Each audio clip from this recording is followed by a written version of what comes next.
Hello, my name is Milani Lee, and for my interview process, I chose to interview three different people with three different backgrounds. I am currently a communications major with a minor and an emphasis in sports management, sports marketing, and sports journalism.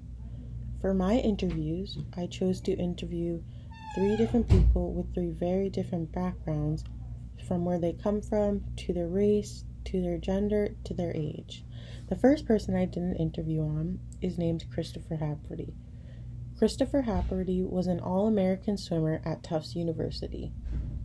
He then went to work for the Outward Bounds program. The Outward Bounds program is a program that helps delinquents transition from jail back into the real life by making them do survival skills in the forest. Christopher Happerty was the director of the Outward Bounds program. And for this program, he is dealing with juveniles anywhere from ages 11 to ages 18. Christopher Happerty was only 22 when he started this program. He said it was an intense program for him, and at first he was scared because he was out in the woods with strangers trying to teach them how to survive, when sometimes he didn't even know if he would survive. The kids that he dealt with came from very difficult situations and very different situations. Once he did that for a year, he then moved on to coaching. He coached Boston College, Boston University, Harvard College. He coached both swimming and water polo, and he won multiple national championships at the prestigious Harvard University as well as Boston College. In addition to that, he coached at Xaverian High School, and he coached at Boston College High School, and he coached at Brooklyn High, which was his alma mater. At one time, he was actually coaching Xaverian High School and Brooklyn High against each other in the state finals. Christopher Happerty is a well-known swim coach all across the country, especially in the New England area. Christopher Happerty said that he used ethics, which we talked about in the relational leadership model. He wanted to be purposeful, he wanted to be inclusive, he wanted to be empowering, and he had to trust the process. These are all things that we talked about in the relation leadership model. And he said that the place that he learned this best was when he had to do the Outward Bounds program. He was dealing with kids who grew up without a mother, without a father, without any parents at all, who went from foster care to foster care, who thought that the only way they could survive was to steal, who thought that they had no family. Him growing up in a household where his father was a doctor and his mother was a teacher, he grew up in a well-off household. He is turning 70 in November, so back then doctors made a lot of money. They still do now, but it meant a lot back when he was a child and growing up. And his mom was a doctor too. And he talked about how most moms back then were just housewives, but his mom was not a doctor. His mom was a teacher. His mom was a teacher, his dad was a doctor, and he talked about how back then a lot of women were just housewives. So him being in a double income family created a lot more opportunities for them. And then when Christopher went off and got a full coverage scholarship for his academics, that helped his family a lot as well. So he said it was a very hard transitioning into the Outward Bounds program, because he was dealing with kids of different ethnicities, different genders, different backgrounds, different history. And he said that being ethical while he was the group leader and he was in charge of them was something that was so important. And he said to be purposeful. He needed to have a purpose for what he was doing every day. He wanted to have a purpose for why he was helping people. And he was helping people because he wanted to learn how to become more inclusive, make sure what he was doing was ethical, and he wanted to empower people all at the same time. In regards to doing that, he also had to trust the process. Sometimes it was so hard. This was a 12-month program, so they were out in the woods in the winter. And if you've been out in the woods in the winter in New England, it's freezing cold and you don't want to be there. So he was teaching them to start fire, how to stay warm. They were constantly doing team building activities.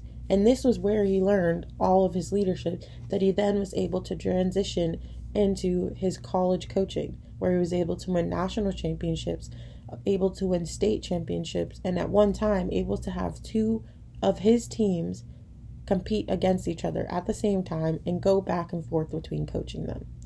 Leadership was so fundamental in his development process, and it's what made him into the coach and the man that he is today. The next person I'm going to talk about is Destiny Legarmere. Destiny Legarmere is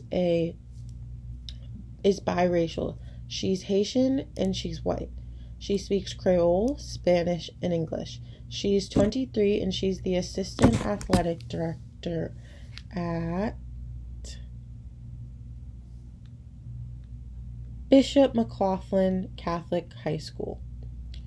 Destiny is the oldest of 4 siblings, and she wishes to go into a career in the sports industry after. She's not yet figured out what she wants to do exactly with sports, but currently she oversees football development at Bishop Catholic in Land O'Lakes, Florida, and she handles all player relations. For Destiny, it was a hard transition trying to be an intern because in the world of sports, there are far and few females, especially biracial and black females. So her wanting to transition into the world, she had to make sure she knew everything there was to possibly know about the school when she had to go into her interview. She needed to be ready for when she was given the opportunity to be able to answer any question, to be able to beat out the other guys that were competing for the same position. And she also told me that it's very important to network. It's not what you know necessarily, but it's who you know, especially in the sports industry. She had to be purposeful every interview she went to because she said when she went to her interviews for this position, she felt like she wasn't even being given truly a fair chance. They said that they were giving her a fair chance, but she was biracial and she was young and she was a female. And she felt like those were 3 targets on her back, even though the people that did end up hiring her didn't say that. That's how she felt. She had to be purposeful when she was going to her interview. She had to give empowering speeches and she had to be determined. These were all things we talked about in the relationship leadership model as well. And the last person I'm going to talk about is Callie Bakor. Callie Bakor is an NFL agent. She is also a female, and she didn't become an NFL agent till she was 55. She's currently been an NFL agent for 3 years and has 3 clients. She felt that when she was going into this process, she really had to truly trust the process. She'd just come off of being a long-time successful lawyer, and now she was transitioning into the world of sports because of her love of football. But being a female and being an older female in this industry, she knew it was going to be tough. And she knew that this industry is not easy to come into.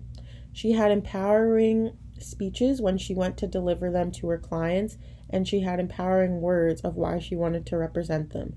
She was very purposeful in her presentations, and she used ethics and inclusivity to get her through the meetings with her clients. All these characteristics that she brought into the meetings with her clients helped gain her those same clients. Being in the NFL sports agent industry is known as a cutthroat industry, as Callie Bakor described it.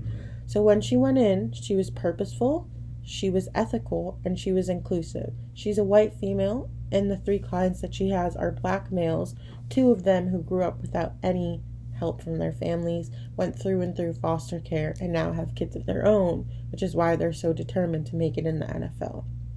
She said she's become both a mother and an agent to these clients, and ethics has been something she always keeps in mind, and being purposeful and trusting the process is as well. She keeps these things in mind because she thinks that her being a female agent and the age that she is what helps her set her apart from other NFL agents, mostly males, that are competing for the same clients. Callie used a lot of the tools that we learned in the relational leadership model process to help her with her interviews. All three of the people that I interviewed did as well. It was really truly great to see, and it was truly great to see how what we're learning in the classroom transitions into the real world in 3 different job opportunities in the sports industry, which is what I wish to go into. Thank you for listening. Bye.